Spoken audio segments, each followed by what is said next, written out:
Bonjour les sportifs connectés, c'est Jérôme du blog montrecardiogps.fr. Il y a quelques temps, j'avais lancé un sondage sur Instagram pour savoir si ça vous intéressait que je teste les fonctionnalités de yoga de la VivoActive 4.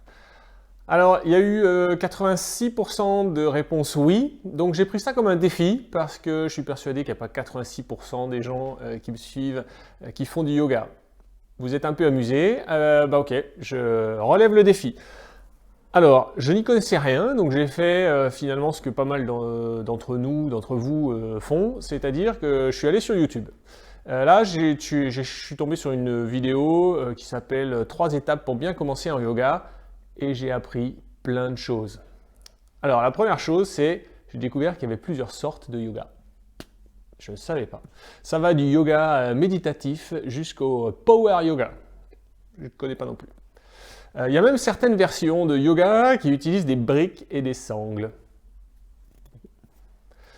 Et puis enfin, le yoga, ça coûte super cher. Il y a des cours qui, a priori, dans certains studios, sont dispensés à 30 € de l'heure. Donc là, je me dis qu'à 30 € de l'heure, ma VivoActive 4, elle sera quand même vite rentabilisée et ça vaut peut-être même le coup de prendre l'option lecteur de musique. Bon, alors je me suis préparé, j'ai pris, un peu comme toutes les youtubeuses qui font du yoga, j'ai pris ma petite bouteille d'eau, j'ai pris mon petit tapis, et puis je vais aller m'installer et on va commencer la démo de yoga avec la VivoActive 4. Alors sur la VivoActive 4, le yoga c'est un profil sportif comme un autre. Donc on va le chercher dans la liste, là.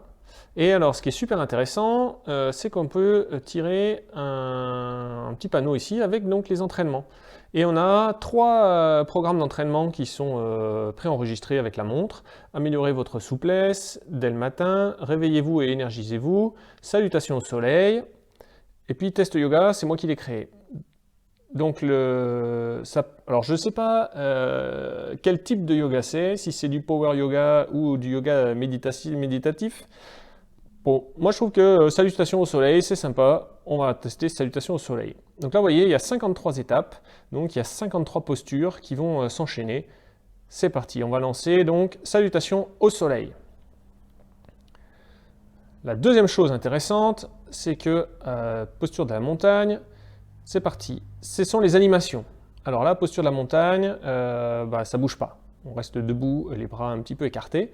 Mais si on passe à la posture suivante, posture debout, bras levés.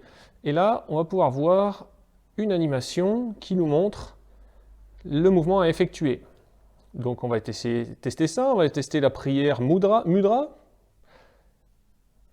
Voilà, tout simple. Et donc ça permet d'avoir un guide au poignet qui nous montre toutes les postures que l'on doit enchaîner. Et là, vous voyez que si j'avais dû apprendre ça par cœur, je m'en souviendrais déjà plus, alors qu'on n'est qu'à la 4e posture sur 53.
Bon voilà, je viens de faire 4 minutes de yoga.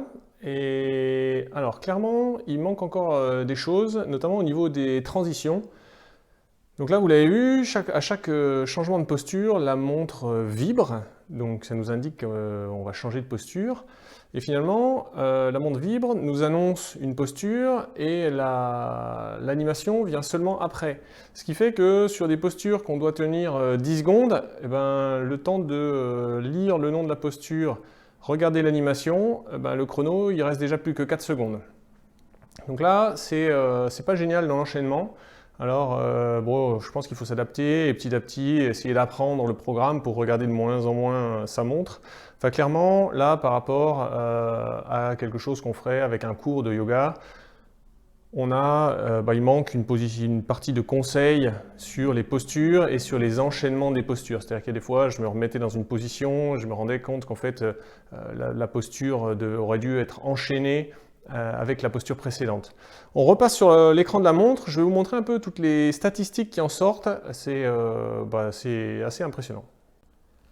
Alors je vais relancer l'exercice pour vous montrer un peu ce qu'on a à l'écran lorsque on fait la démo, enfin on fait l'entraînement.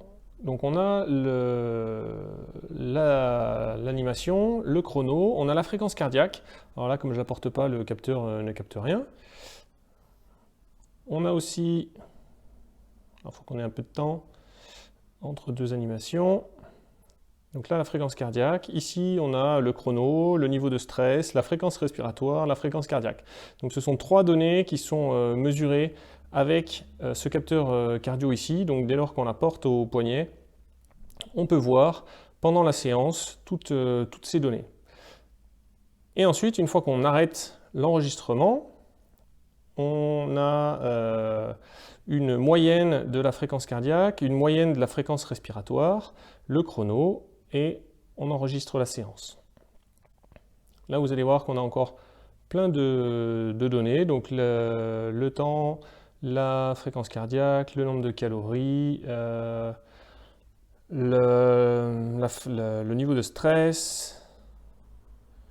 Alors là, je ne sais pas si on peut avoir autre chose.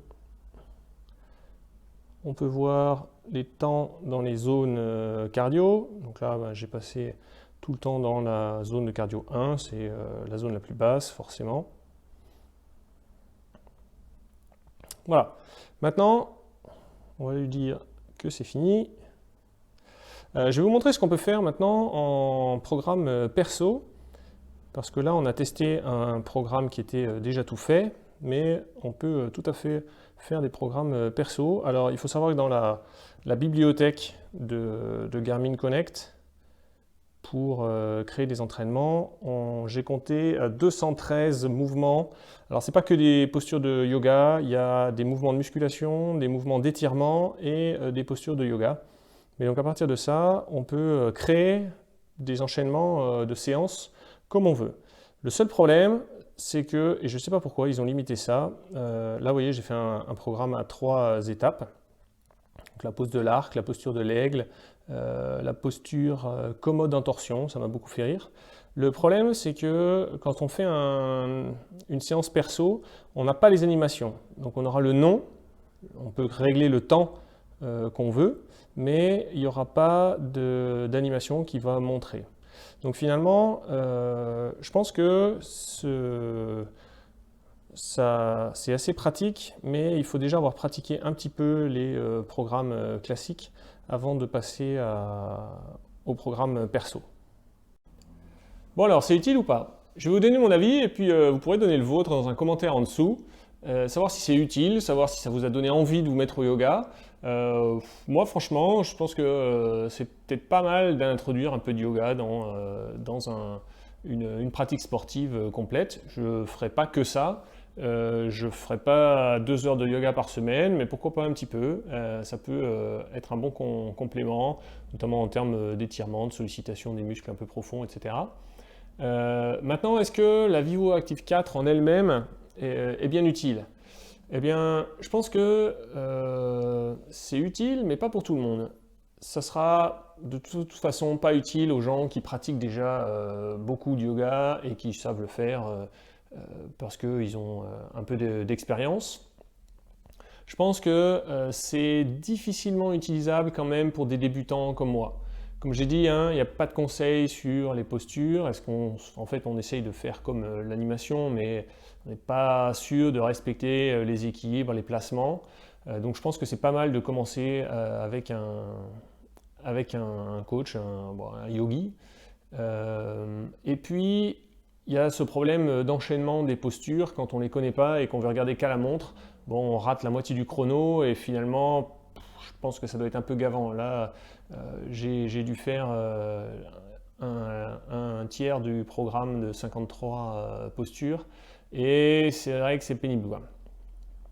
En revanche, je pense que c'est utile pour toute la frange au milieu, c'est-à-dire les gens qui ont pris quelques cours, qui ont eu quelques conseils, qui commencent à connaître le nom des postures, mais qui ne sont pas capables de se souvenir d'un enchaînement de 53 postures. Il y a même un programme, c'est 74 postures, le programme Énergisez-vous au matin, au réveil. Donc bon, 74 postures, c'est pas quand on a pris 3 cours de yoga qu'on est capable de les enchaîner. Donc je pense que c'est à cette frange-là de la population que ça se dessine.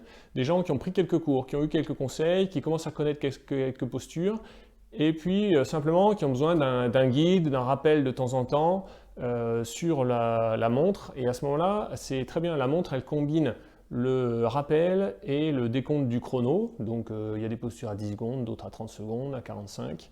Donc je pense que c'est pour ça que ces gens-là, c'est les gens qui veulent faire ça, pour qui ça peut être utile.